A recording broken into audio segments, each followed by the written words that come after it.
بسم اللہ الرحمن الرحیم۔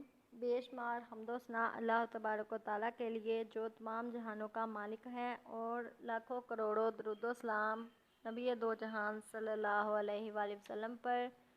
السلام علیکم، میں ہوں آپ کی ہوسٹ عائشہ نعمان۔ میں ویلکم کرتی ہوں اپنے چینل عاشی ٹی وی پر۔ ویڈیو کا آغاز کرنے سے پہلے آپ سے مؤدبانہ گزارش ہے کہ آپ میرے چینل کو سبسکرائب کر دیں اور بیل آئیکن کو پریس کر دیں تاکہ ہماری آنے والی ہر نئی ویڈیو آپ کو مسلسل ملتی رہے۔ آئیے میں اپنے ٹاپک کا آغاز کرتی ہوں۔ میں آج آپ کو بتاؤں گی جانوروں کے حقوق کا تحفظ۔ اونٹ رو پڑا۔ اللہ نے میرے پیارے حضور صلی اللہ علیہ وآلہ وسلم کو مخاطب کر کے فرمایا، وَمَا أَرْسَلْنَاكَ إِلَّا رَحْمَةً لِلْعَالَمِينَ۔ ہم نے آپ کو تمام جہانوں کے لیے رحمت بنا کر بھیجا ہے۔ انسان کا جہان اور ہے، حیوان کا جہان اور ہے۔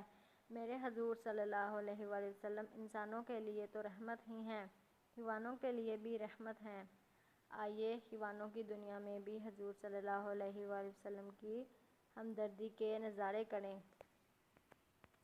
ابو داؤد کتاب الجہاد میں ہے، حضرت عبداللہ بن جعفر رضی اللہ عنہ بیان کرتے ہیں، آپ صلی اللہ علیہ وآلہ وسلم ایک مرتبہ ایک انصاری کے باغ میں تشریف لے گئے۔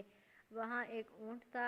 اس نے جو ہی اللہ کے رسول صلی اللہ علیہ وآلہ وسلم کو دیکھا تو دکھ بھری آواز نکالی اور ساتھ ہی اس کی آنکھوں سے چم چم آنسو ٹپکنے لگے۔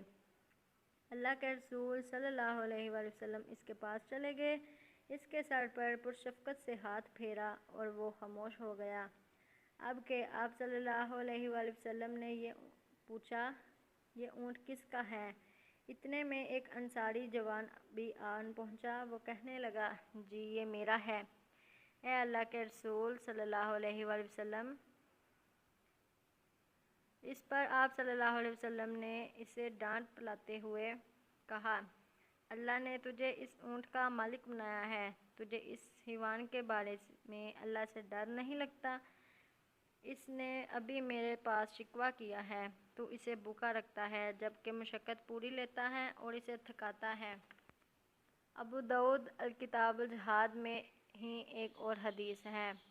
حضرت سہیل بن حضیلیہ رضی اللہ عنہ بتلاتے ہیں، اللہ کے رسول صلی اللہ علیہ وآلہ وسلم ایک اونٹ کے قریب سے گزرے۔ کیا دیکھا کہ بھوک کی وجہ سے اس کا پیٹ اس کی کمر کے ساتھ لگ رہا ہے۔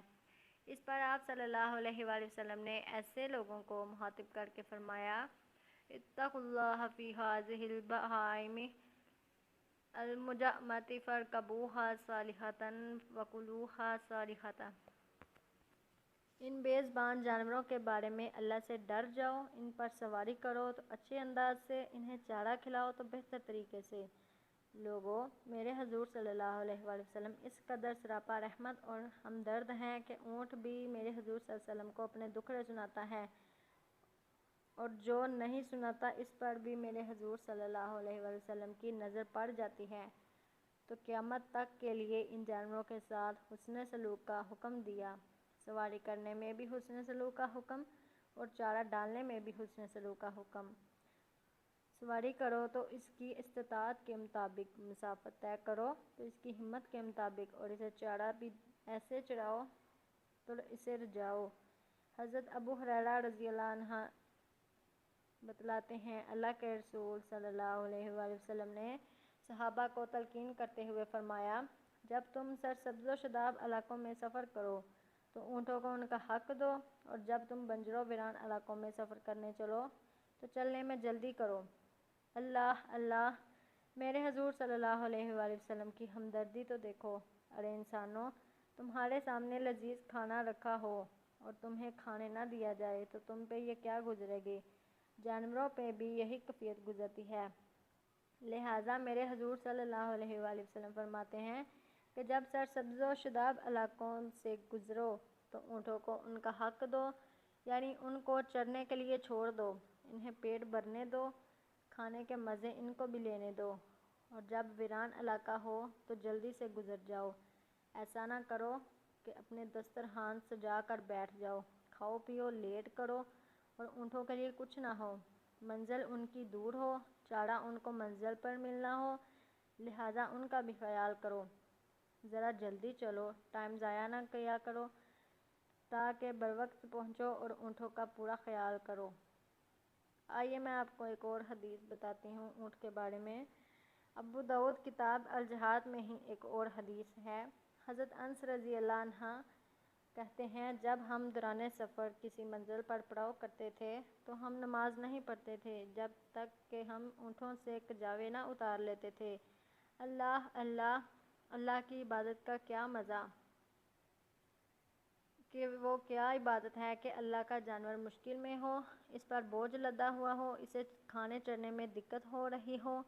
اس جانور کا خالق اپنے بندے کی عبادت کو کس نظر سے دیکھے گا کہ یہ تو میرے سامنے سجدہ ریز ہو گیا، مگر یہ اپنی سواری کو، اپنے اونٹ کو مشکل میں چھوڑ کر آ گیا۔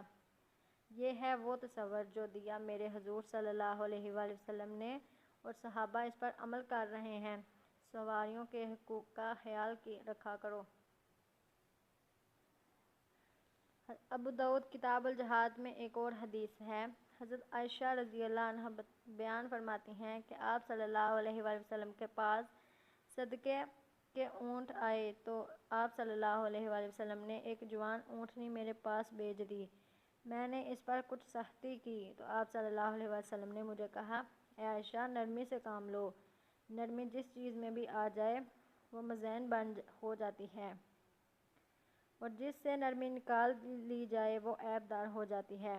ابن ماجہ کتاب الآداب میں ہے۔ حضرت سراقہ بن جشم رضی اللہ عنہ کہتے ہیں، میں نے اللہ کے رسول صلی اللہ علیہ وآلہ وسلم سے پوچھا کہ ایک گمشدہ اونٹ میرے حوض میں آ جاتا ہے، وہ حوض میں پانی اپنے اونٹوں کو پلانے کے لیے تیار کیا ہے، کیا مجھے کوئی ثواب ملے گا اگر میں اسے پانی پلا دوں؟ حضور نبی کریم صلی اللہ علیہ وسلم نے فرمایا، نعم فی کل ذات کبد حر اجر۔ ہاں ہاں، جو بھی حرارت محسوس کرنے والا جگر رکھنے والا جانور ہے، اس کو کھلانے پلانے اور چرنے میں اجر و ثواب ہے۔ صدقہ واری اور قربان اپنے پیارے حضور صلی اللہ علیہ وسلم پر، جو دشمن انسانوں کے ساتھ بھی نرم و ملائم، حیوان کے ساتھ بھی نرم گوشہ اور ہمدرد دل ہیں۔ امید کرتی ہوں آپ کو یہ ویڈیو اچھی لگی ہوگی۔ اس ویڈیو کو زیادہ سے زیادہ لائک اینڈ شیئر کریں اور سبسکرائب کریں تاکہ ہماری ہر آنے والی نئی ویڈیو آپ کو مسلسل ملتی رہے۔ خدا حافظ۔